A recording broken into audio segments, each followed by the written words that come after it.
මම ඇත්තටම ගෙදරට වෙලා හිටියේ සාරංගට එයාගේ වැඩේ කරගන්න දීලා නිෂ්පාදක වෙන කොහොමද ඔය අපේ ෆැමිලි එකනේ. කොහොමද ස්ක්‍රීන් එක පුරාම දැක්කේ ටීම් වර්ක් එක තමයි.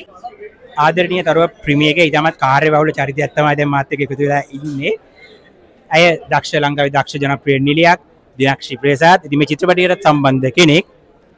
ඉතින් දිනක්ෂි හොඳ ටීම් වර්ක් එකකින් කැපකිරීම කරලා සාර්ථක නිර්මාණයක් එළියට දාලා තියෙනවා.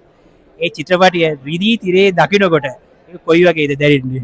ඔව් මම ස්ක්‍රීන් එක පුරාම දැක්කේ ටීම් වර්ක් එක තමයි. මොකද අපිට වැඩක් කරද්දී පවුලක් වගේ එකට වැඩ කරන්න පුළුවන් නම් ඒ නිර්මාණය සාර්ථක වෙනවා කියලා මම විශ්වාස කරනවා. ඉතින් අපිට හොඳ කණ්ඩායමක් හම්බුණා. හැමෝම අධ්‍යක්ෂවරයා නිෂ්පාදකවරයා කොහොමද ඔය අපේ ෆැමිලි එකනේ. මේකට අපේ DOP විශ්වජිත් අයියා හැමෝම මේත් එක්ක අපි කාලයක් තිස්සේ මේ ක්ෂේත්‍රයේ වැඩ කරපු කට්ටිය හින්දා අපේ ඒ එහෙම ආදරණීය ගනුදෙනුවක් තියෙනවා. ඉතින් ඒ අයව එකතු කරගෙන මේ වගේ වැඩක් කරන්න හම්බෙච්ච එක ගැන හරිම සතුටුයි. ඉතින් ඒ අයට බොහොම ස්තුතියි කියලා කියනවනේ මෙහෙම වැඩකට සම්බන්ධ වෙච්ච එකට. මාධ්‍ය දර්ශනයත් පවත්වලා ඊට පස්සේ ප්‍රීමියර් එකක් තියලා සහෝදර රසිකයෝගෙන් සහ කලා ශිල්පීන්ගෙන් බලලා ඒගොල්ලෝ හොඳ කමෙන්ට් එකක් දෙනවා. කමෙන්ට්ස් දෙනවා අපි දකිනවා. ඉතින් ඒ අයගෙන් හම්බෙන ප්‍රතිචාර දැනෙනකොට කොයි වගේද දැනෙන්නේ? ඔව් අපේ ක්ෂේත්‍රයේ කට්ටියව මෙහෙම එක තැනකට එකතු කරගන්න ලේසි පහසු දෙයක් නෙමෙයි. නමුත් අපේ ආරාධනාවෙන් අපිව බලන්න, අපේ වැඩේ බලන්න අපු හැමෝටම බොහොම ස්තුතියි කියනවා. ඉතින් ඒගොල්ලෝගෙන් හම්බෙන ඒ කමෙන්ට් එක ඊටත් වැඩි අපිට ගොඩාක් වටිනවා. ඉතින් මම හිතනවා මේ චිත්‍රපටය ඉදිරියට යනකොට එයාගේ ආදරය ආශිර්වාදය අපි ගොඩක් වැදගත් වෙයි කියලා. ඉතින් මේ චිත්‍රපටය නිර්මාණය කරනකොට මොනවා හරි අභියෝග වලට ලක් වුණාද නැත්නම් මොනවා හරි අභියෝග ආවද මොන වගේ ඒ ගැන පොඩ්ඩක් මතක් කරොත්?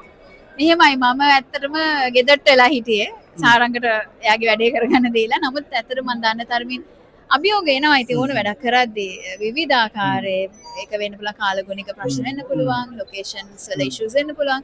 ඔය වගේ ප්‍රශ්න එනවා. නමුත් මම හැම වෙලාවෙම දැක්ක තමයි ටීම් එකක් විදිහට ඒ අය කොහොමද ඒවා කමියුනිකේට් කරගෙන ඒ වැඩේ සාර්ථකත්වය වෙනුවෙන් හැම දෙයක්ම කොම්ප්‍රොමයිස් කරගෙන කරපු හැටි මම දැක්කා. ඉතින් ඒක තමයි මම හිතන්නේ සාර්ථක චිත්‍රපටයක් කරනකොට ප්‍රබල ලෙස බලපාන දෙයක් තමයි තිර රචනය සහ චිත්‍රපටයේ අධ්‍යක්ෂණය.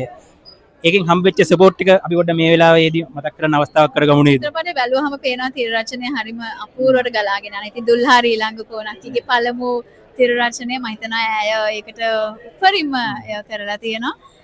අධ්‍යක්ෂණය ගත්තම අපේ දේශාන් අයියා එයාව අපි කාලින්දම දන්නවා හරිම ක්‍රියේටිව් සහ ඒ වැඩක් කරන්න ගියාම ආයෙත් ඉතින් ඒ වැඩේම තමයි ඔළුවේ තියෙන්නේ. ඉතින් ඒ වගේ මිනිස්සුත් එක්ක වැඩ කරද්දී හරි ආසයි. ඉතින් මම හිතන්නේ හැමෝගෙම අර කිව්වත් වගේ ආයෙත් අතන්නම තමයි මේ ටීම් වර්ක් එක තමයි සාර්ථකයි.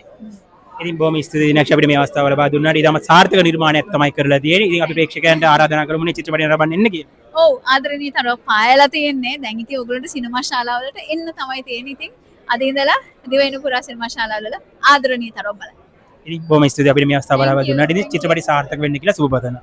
Thank you.